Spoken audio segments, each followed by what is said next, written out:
So we're gonna walk you guys through how we pretty much built the RC Mini Tundra. I'm gonna show you guys the parts that I used, how I hooked them up, and the wiring. So the first thing that I'm gonna go ahead and show you guys down here. I know this is kind of a mess, but I didn't really account for giving it enough space to be able to organize wires. But the first thing that I want to point out is these plugs over here on the side. This plug and this other one over here on the side are going to be from the two motors. So you're going to have one motor on one side, one motor on the other side. In your stock wiring, one's going to be yellow and green. On the other side, it's going to be blue and orange. That's just going to go to the stock wiring for the little RC truck. What I did is I clipped those wires, I joined them together, and I pair them over here to the ESC. So forget about all this mess. I'm just going to show you where they go. So I joined those wires together, and these are going to the Mamba Monster X ESC. So that's plugged in. We had to reprogram this so it works for brush motors, but it's perfectly capable of running these 550 brush motors. Now this is being powered off of, I went straight to the battery. So the battery, it originally had this connection on it. See, so I could trace, so you guys can see what I'm looking at here. These are the battery's original connections. They originally went to the charging port in the front of the vehicle. So if you show it up here in the front, that's where you guys would normally charge it. I wanted to keep this because we wanted to leave the battery in here so we can charge the vehicle.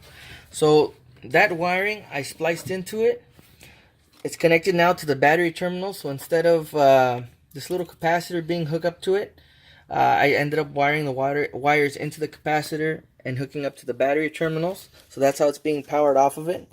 So it uses a stock 12-volt battery, uses the stock wiring in terms of charging, but I have all of the power going to the ESC. So we bypass this little switch here in the front. So this little switch doesn't do crap anymore. If anything, it just turns on the lights. So yeah, everything's hooked up, right? Yeah. So yeah, if you look at the front of the vehicle, see there's off, on, off, on. So all of the lights still work. You know, the horn, everything still works. Everything else is pretty much battery powered. The horn tail lights and the has its own battery. The horn has its own battery. Yeah, so the horn and these ones up here on top, they have their own battery, but everything else is still powered. The radio still works if you want to use that crappy MP3. What my brother ended up doing is he ended up getting a little Bluetooth speaker. He hooked it up here so when they go cruising, a little kid can just be listening to his tunes from there. Coming back down here into this spider web of wires, you need some way to be able to communicate with the ESC. So what we did is we got a traxxas receiver. Now, the receiver that you guys are going to be using has to be compatible with the RC remote that you have. So show them this one over here. This RC, go ahead, look at the screen. This RC remote, we already had it from my brother's previous RC little truck. It's over there by your tools. So that's from his rock crawler. Oh no, wrong one. Yeah, it's the wrong one. No, it's the other one you got over there. It's this beat up one. Yeah, it's the beat up one. So it's the original remote for that, but we ended up doing is we ended up finding a receiver that works with it. So I was able to pair that receiver to this remote so we can use it for steering and throttle. Realistically, that's all you really need. Now the important part. So other than we got the power running, so it turns the motors, you have front and reverse. So this one doesn't work anymore. We bypassed this.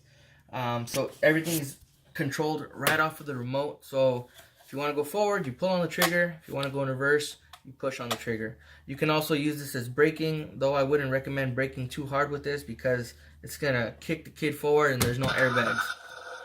All right, let's show them the servo in the back.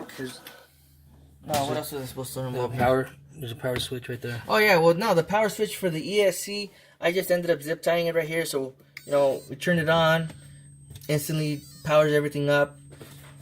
We turn on the remote over here, so just so you guys can, you know, steering works. And we're gonna show you guys how we hooked up the servos to that. And of course, I'm going forward or back. Do it again.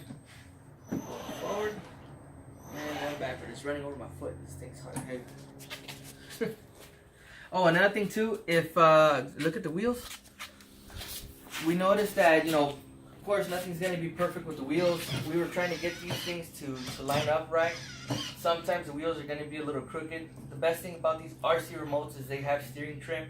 So if you need to adjust the wheels, you can adjust the wheels on the fly so the truck will drive straight, and it doesn't inhibit your performance in terms of driving it. Now, just for a heads up, it does slightly turn to the right. I had to remove the bolts from the tires because they kept on getting loose. I never applied Loctite. I should have tried that first, but I didn't really want to deal with that. So what I did is I drilled the hole where the bolt is for the wheel. I already posted it on another post how I did it. I drilled the hole through the Hubcap? Not the hubcap, whatever holds the wheel in place, whatever. Drilled the hole and I dropped a cotter pin in there, so it's like Power Wheel does. So it's in there. Since this is a dynacraft, they don't do that, I guess, on their vehicles. So drilled the hole through the screw where you mount the wheel, and I dropped a cotter pin in there, bent it up. I had to kind of cut this up a little bit on the inside, so the little center cap was still able to pop in and stay in place. So there's a little shake on the wheel now. It's not as firm as it was before. It shakes a little bit, but the wheel doesn't pop off. I've had the wheel pop off on me like 3 times already while my kid's on there. Obviously, he drives really slow, or I drive him really slow on there. He's only 1. But there's not really a wheel shake or anything like that. It just veers to the right a little bit when we're driving it. Alright, so press the pause button. Alright, so now we're down here on the bottom of the car. What we're going to show you guys is how we hooked up the steering servo. And then also show you my brother's little ghetto rig lift. We just lifted it about 1 inch, so we just put some spacers in here where this square tubing goes in. Put a spacer in there and then just put longer bolts just to go ahead and put it in there. But anyways, the way how that we have the servo hooked up is we found where the center was for the wheels. So it's supposed to be right there. There you go. So it's centered right there. So go ahead and turn the wheel full left, full right. So you guys can see the servo doesn't move. We had a problem where the servo was moving a lot, so we put this reinforced wood right here, drilled it into the thing. You can see where I originally had put the servo in because I was trying to tie it into this. But I found that it was just better to just tie it into this bar. And you can see where I had drilled a couple other holes because we were trying to get the alignment just right. But anyways, that's how we have the servo set up, so it doesn't inhibit the performance of the car. You can still turn full left, full right, and that servo is freaking strong as hell. So with 2 kids in there, we can drive them around no problem. It's made for a 1/5 scale RC, and from what we were told, they can hold up to 150 pounds. So those things are pretty heavy, made out of metal for the most part. And that wood is temporary. We're gonna put a metal plate eventually, but that's what we're using for now. It's working. So okay, so we're just gonna end off this video by telling you guys what we used. So for a steering servo, we're using a D845 WP. This is a hitec servo. It's a high torque servo. Waterproof. It's waterproof as well, so that's a big plus. Down here, we're using the traxxas receiver that communicates with the Mamba Monster X ESC. And we're just using the stock wiring, so you know, it just took a couple of crimps, a couple of wire connectors. Eventually what we're gonna do is we're gonna clean up all this wiring, we're gonna solder the wires together and use heat shrink so we can really make this thing a little more waterproof. So that's it. Thanks for watching our video, guys. My brother also wants to point out that we Plasti Dipped the whole thing. That's why we got this really cool sand color on it. He used how many coats of Plasti Dip? About 4 cans. 4 cans of and then a can of sand nicer. Yeah. Give it a little bit of a sheen. And 1 can of black for the wheels, because the rims, little hubcaps, because obviously that's going to be taking a lot of beatings through the brush and all that stuff. So. And this thing has about 700 screws. So if you're going to take it apart, get yourself an electric screwdriver, because you're going to need to take apart a lot of things if you want to be able to paint it the way how we did.